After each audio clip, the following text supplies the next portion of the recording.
they are specially angry with the quote unquote Godi media is because when the absolute cheating happened as far as NEET is concerned, not only during this time but all the previous instances, they did not find a voice that resonated amongst the very newspapers they were asked to read by their parents to prepare for the exam.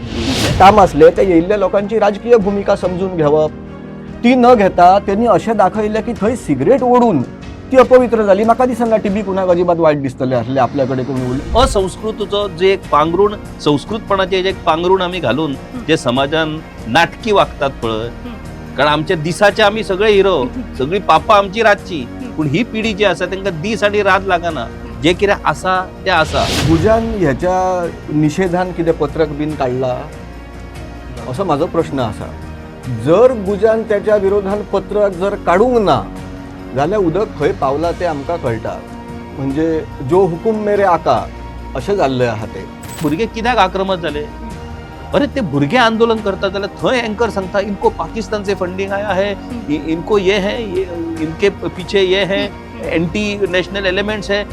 आपल्या प्रामाणिकपणाचेर शंका उपस्थित करपाचो प्रकार जेन्ना ते पळयतात टीव्हीचेर ते वगी कशे रावतले? These contracts are worth crores, 6 crores, 7 crores, 8 crores.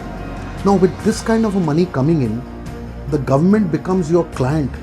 The government does not become a party which needs to be questioned on behalf of the people that you are supposed to serve. तो गोदी शब्द म्हणजे एक स्वाभिमानाचे आणि संघर्षाचे प्रतीक. तो लाचारीच्या आणि सरकारचे तळवे चाटण्याच्या प्रवृत्तीक आयडेंटिफाय करपाक तोच यूज करप मातसो तेंचेर अन्याय जातलो न्हय त्यांच्या स्वाभिमानी बाण्याचेर. तुम्ही गंभीर आरोप जेन्ना त्या भुरग्यांचेर करता की पाकिस्तानासून तांकां फंडिंग आसा, चीनातसून तांकां फंडिंग आसा, हे सगळे देश अशांत करपाक सोदतात, हे आरोप कशे कितें सहन करतले? आणि त्याचोच परिणाम म्हणून निमणो पत्रकार हो टार्गेट जावपाक लागला. शेवटी ती गोदी मिडिया काय दुसरी मिडिया हे कोण पळोवचो ना. पत्रकार म्हटल्या उपरांतूच लोक मारपाक सुरू करतले. ही परिस्थिती आमचेर येवपाक शकता.